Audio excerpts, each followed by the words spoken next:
Hi hello friends, నేను మీ జవాన్. ఈరోజు topic ఏంటంటే, ఎప్పటి నుంచో మా ఆవిడ రిక్వెస్ట్ చేస్తుంది వంట చేయండి అని. తన మాట విని ఈరోజు నేను వంట చేయబోతున్నాను. ముందుగా మనం ఒక కడాయి తీసుకొని అందులో తగినంత ఆయిల్ పోసుకోవాలి. ఆయిల్ పోసుకొని దానిలో ఒక చిన్న స్పూన్ జీలకర్ర, ఒక చిన్న స్పూన్ ఆవాలు వేసుకోండి. అలాగే బిర్యానీ ఆకు ఒక 5-6 వేసుకోండి. దాని తర్వాత దాల్చిన చెక్క, లవంగాలు, యాలకులు, బగారు పువ్వు, సరిపడు మసాలాలు వేసుకోవాలి.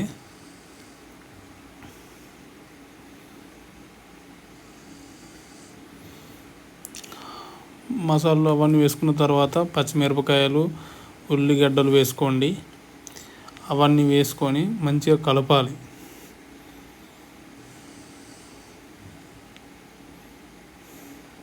అలాగే ఒక వెల్లుల్లిగడ్డ వేసుకోండి, ఎందుకంటే అది హెల్త్కి చాలా మంచిది.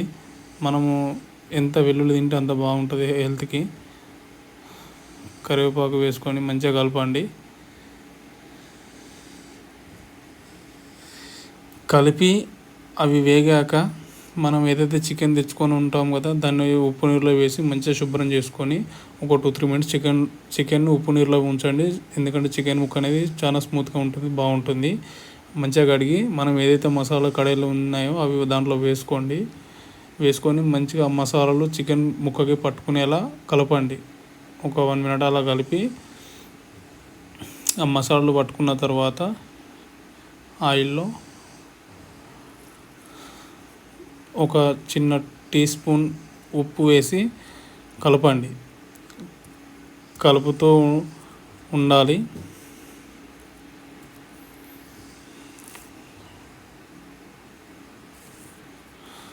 కలిపి దానికి మూత పెట్టండి. మూత పెట్టి ఒక 2-3 మినిట్స్ వెయిట్ చేసి మూత తీయండి. మూత తీసాక అప్పటికే చికెన్ మనం ఏదైతే మసాలాలు వేసామో అందులో చికెన్ మంచిగా పట్టుకొని ఉంటుంది. కొంచెం స్మెల్ కూడా అప్పటికే వస్తూనే ఉంటుంది, బాగుంటుంది.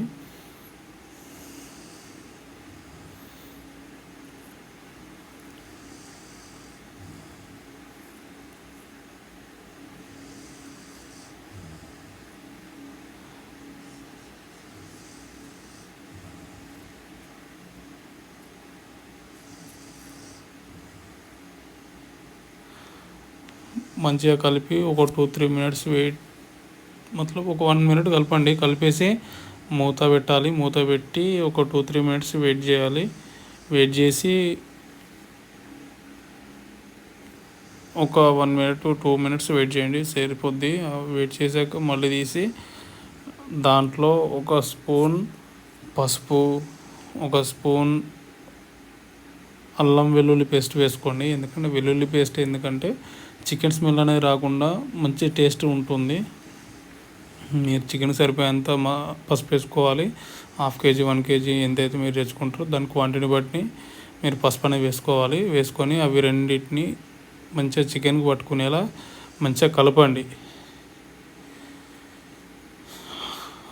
కలిపాక అవి ఒక కలర్కి వస్తుంది. చికెన్ కలర్కి వచ్చే దాకా కలుపుతూనే ఉండాలి. మళ్ళీ వాళ్ళకి కలిపాక మంచిగా కలిపేసి మూత పెట్టండి. మూత పెట్టి ఒక 2 మినిట్స్ ఆగి మళ్ళీ మూత తీయండి. మూత తీసి టమాటాలు వేయండి. టమాటాలు వేసి మంచిగా అంటే ఒక 1 మినిట్ 2 మినిట్స్ కలపండి. ఎందుకంటే చికెన్ టమాటా రెండు మిక్స్ అయితే కింద పట్టుకోకుండా ఉంటుంది. సో కలుపుతూనే ఉండండి. కలిపాక మీకు అందుబాటులో పుదీనా కానీ లేకపోతే కొత్తిమీర ఉంటే కొత్తిమీర వేసుకోండి. మీకు ఏది అందుబాటులో ఉంటే అది. నాకు ఇక్కడ అవైలబుల్ లేదండి, కొత్తిమీర టైంకి అవైలబుల్ లేదు. సో నాకు అందుబాటులో పుదీనా ఉంది, నేను పుదీనా వేసుకున్నాను. పుదీనా వేసుకుంటే టేస్ట్ కూడా బాగుంటుంది. అది వేసాక వెంటనే మూత పెట్టండి. మూత పెట్టి ఒక 1 మినిట్కి ఓపెన్ చేసి చూడండి. మీకు అప్పటికే చికెన్ దగ్గరికి ఉంటుంది. సో ఆల్మోస్ట్ ఫ్రై కంప్లీట్ అయిపోవడానికి దగ్గరికి వస్తుంది. మీరు మూత తీసిన వెంటనే కొంచెం ధనియా పౌడర్, అలాగే చికెన్ మసాలా, మీట్ మసాలా మీకు ఏది ఉంటే అది వేసుకొని మంచిగా కలపండి. కలిపేసి ఒక 2-3-4 మినిట్స్కి అలా దించేసి సరిపోతాయి. కొంచెం ధనియా పత్తా ఉంటే వేసుకోండి, కొత్తిమీర వేసుకొని దించేస్తే సరిపోతుంది. So friends, chicken almost fry అయిపోయింది. ఈ వీడియో కనుక మీకు నచ్చినట్లయితే లైక్ చేసి, షేర్ చేసి, సబ్స్క్రైబ్ చేయండి. పక్కన ఉన్న బెల్ బటన్ని నొక్కండి. Thank you friends. Thank you for watching.